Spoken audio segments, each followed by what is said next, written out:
अस्सलाम वालेकुम। हम इस वीडियो के अंदर बात करेंगे कि हम किस तरह से अपनी बुक के लिए एक कैटेगरी रिसर्च कर सकते हैं और वो कैटेगरी उस कैटेगरी के अंदर हम बेस्ट सेलर रैंक किस तरह से अचीव कर सकते हैं इजीली। सबसे पहले हम बात करते हैं कि हम एक कैटेगरी कैसे रिसर्च करेंगे। हम सपोज यहाँ पे एक बुक सर्च करते हैं मार्केटिंग के ऊपर। यहाँ पे बहुत सारी बुक्स हमारे पास अवेलेबल हो जाती हैं इस कीवर्ड के ऊपर। इसमें आप देख सकते हैं कि ये book best seller rank customer relations के अंदर, ये book best seller rank consumer behaviour के अंदर, इसी तरह से ये बुक भी बेस्ट सेलर रैंक। लेकिन ये बुक किसी भी के अंदर किसी भी कैटेगरी के अंदर अभी बेस्ट सेलर रैंक अचीव नहीं कर सकी, जिसकी वजह से इसके पास बेस्ट सेलर रैंक का बैच अवेलेबल नहीं है। आपको ज़रूरी नहीं है कि आप बेस्ट सेलर रैंक के ऊपर मेंटेन करें, लेकिन आप बेस्ट सेलर रैंक को एक certain amount of time maintain करेंगे तो आपको बेस्ट सेलर रैंक मिल जाता है। उसके अलावा मैं ये बताना चाहूँगा कि बेस्ट सेलर रैंक क्यों ज़रूरी है। बेस्ट सेलर रैंक इस वजह से ज़रूरी है कि अगर आपका कोई बायर है जो कि मार्केटिंग की बुक सर्च कर रहा है, वो most likely best seller book के ऊपर ही क्लिक करेगा। इसके अलावा भी और फैक्टर्स होते हैं, जैसे आपकी बुक कवर होता है, आपका बुक टाइटल होता है और आपकी रेलेवेंसी होती है उस कीवर्ड के साथ। लेकिन अगर सपोज आपकी बुक रेलेवेंट भी है, टाइटल भी अच्छा है, सारी चीज़ें अच्छी हैं, लेकिन एक और फैक्टर जो होता है वो होता है कि बेस्ट सेलर रैंक। तो अगर आपके पास ये है तो आप ज़्यादा से ज़्यादा कन्वर्जन करवा पाएंगे लोगों से। तो अब हम बात करते हैं कैटेगरी के रिसर्च कैसे करते हैं कि किस कैटेगरी में हमें अपनी बुक को रैंक कराना चाहिए और किस कैटेगरी के अंदर हम आसानी से रैंक अप हो जाएंगे। तो हम इसकी एग्जांपल लेते हैं, क्योंकि इसके पास बेस्ट सेलर रैंक नहीं है तो हम चेक करते हैं कि ये बेस्ट सेलर रैंक क्यों नहीं है इसके पास। अ, अब आप देख सकते हैं कि इसके पास ऑलमोस्ट 17,000 ओवरऑल जो बेस्ट सेलर रैंक है इस बुक का वो 17,000 है, और ये तीन कैटेगरीज के अंदर ऑलमोस्ट सेकंड, थर्ड और फोर्थ नंबर पे है। तो this is not a bad category basically, क्योंकि आप ये देख सकते हैं कि हमें 25,000 से लेस रहना है ओवरऑल बीएसआर रैंक के ऊपर। और जो कैटेगरीज इसके अंदर अवेलेबल हैं उसके अंदर कंपटीशन इसका मतलब इतना हाई नहीं है जितना हाई एक अच्छी सेलिंग बुक के ऊपर होता है। क्योंकि कुछ बुक्स होंगी जिनका बेस्ट सेलर रैंक ऑलमोस्ट 1000 से भी लेस होगा और वो नंबर 1 पे रैंक हो रही होंगी, तो उनको बीट करना कंपैरेटिवली बहुत मुश्किल हो जाएगा इसके कंपैरेटिवली इस बुक का। तो अच्छा, अब हम नेक्स्ट बात करते हैं कि ये कैटेगरीज हम सेलेक्ट कैसे करते हैं।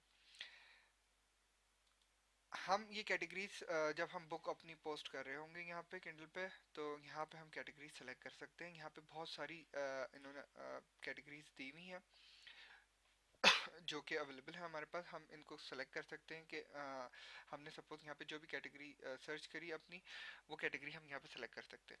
सपोज आपके पास यहाँ पे कैटेगरी अवेलेबल नहीं है, वो फॉर सम रीज़न यहाँ पे बहुत सारी कैटेगरीज हैं जो अवेलेबल नहीं होती, क्योंकि इस अमेज़ॉन की इंटरनली बहुत ज़्यादा कैटेगरीज होती हैं, यहाँ पर उन्होंने उतनी कैटेगरीज नहीं दी हुई होती। तो आप क्या कर सकते हैं, आप यहाँ पर कॉन्टैक्ट अस के पेज पे जाएंगे, आप यहाँ per your book files formatting and quality notice पे जाएंगे, और यहाँ पर आप अपनी ई बुक है या पेपर बैक है, जो भी बुक है आपकी, ई बुक पे जाएंगे और यहाँ पर आप सेंड एन ईमेल करेंगे। यहाँ पे आप अपनी बुक का टाइटल या एसन नंबर लिखेंगे, डिस्क्रिप्शन ऑफ इश्यूज, जो भी आपका डिस्क्रिप्शन है। अब डिस्क्रिप्शन के अंदर आप लिखेंगे बेसिकली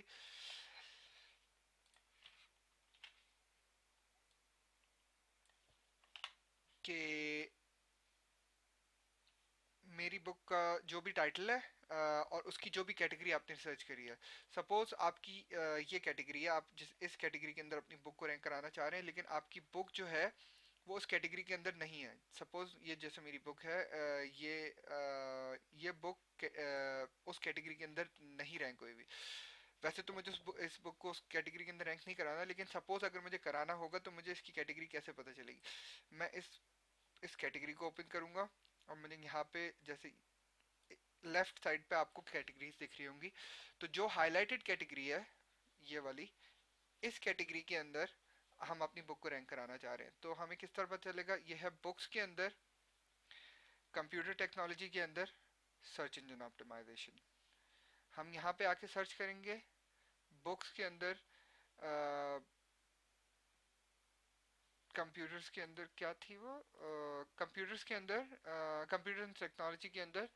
अब जैसे आप ये देख सकते हैं यहाँ पे नहीं अवेलेबल, तो कंप्यूटर एंड टेक्नोलॉजी नहीं अवेलेबल। तो आप क्या करेंगे, आप जाएंगे यहाँ पर और इसको बोलेंगे कि please put my book in this category. और उसके बाद फिर आप कैटेगरी लिखेंगे, जो भी आपकी कैटेगरी है बेसिकली। जैसे आप यहाँ पे computer and technology, computer and technology, और उसके बाद फिर आपकी जो नेक्स्ट कैटेगरी है वो है सर्च इंजन ऑप्टिमाइजेशन, और यहाँ पर आके आप सर्च इंजन ऑप्टिमाइजेशन। तो आप ये उनको मेल करेंगे। तो वैसे तो कस्टमर सर्विसेज इनकी इतनी अच्छी नहीं है, लेकिन क्योंकि आप इनके बायर्स हैं तो आप इस चीज़ के लिए ये लोग बहुत अच्छी कस्टमर सर्विस देते हैं। और अगर एक दफ़ा नहीं तो आप दो तीन दफ़ा में अपनी बुक को कैटेगरी, अपनी बुक की कैटेगरी सेट करवा सकते हैं इधर से। तो कैटेगरी रिसर्च पे हम दोबारा आ जाते हैं। अब कैटेगरी रिसर्च पे हम बात करेंगे कि एक अच्छी कैटेगरी या एक अच्छी एक नॉन कम्पेटिटिव कैटेगरी कैसे हम सेलेक्ट कर पाएंगे। तो हम इसमें बेसिकली मैं आपको एक चीज़ सजेस्ट करूंगा कि जितना रिसर्च कर सकते हैं उतनी रिसर्च आप करें। BSR number, overall BSR number जो होता है, जैसे अब इस कैटेगरी के अंदर देखें, ये 20,000 बेस्ट सेलर रैंक है इस बुक का, लेकिन ये दो कैटेगरीज के अंदर नंबर 1 पे रैंक हुई हुई है। जिससे आपको एक चीज़ ये पता चलती है कि it's not a very competitive category. मतलब कि आप इसके अंदर अगर आप अपनी बुक लॉन्च करेंगे तो वो आसानी से आप रैंक कर सकते हैं।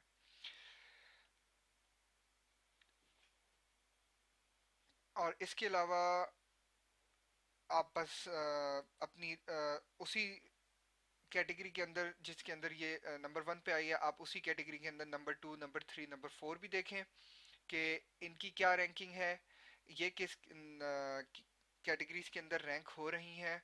और इसके आप पूरी एक शीट तैयार करेंगे और फिर आप जाके अपनी कैटेगरीज डन करेंगे कि ये कैटेगरीज हैं जिनके ऊपर मैं अपनी बुक को रैंक करवाना चाह रहा हूँ।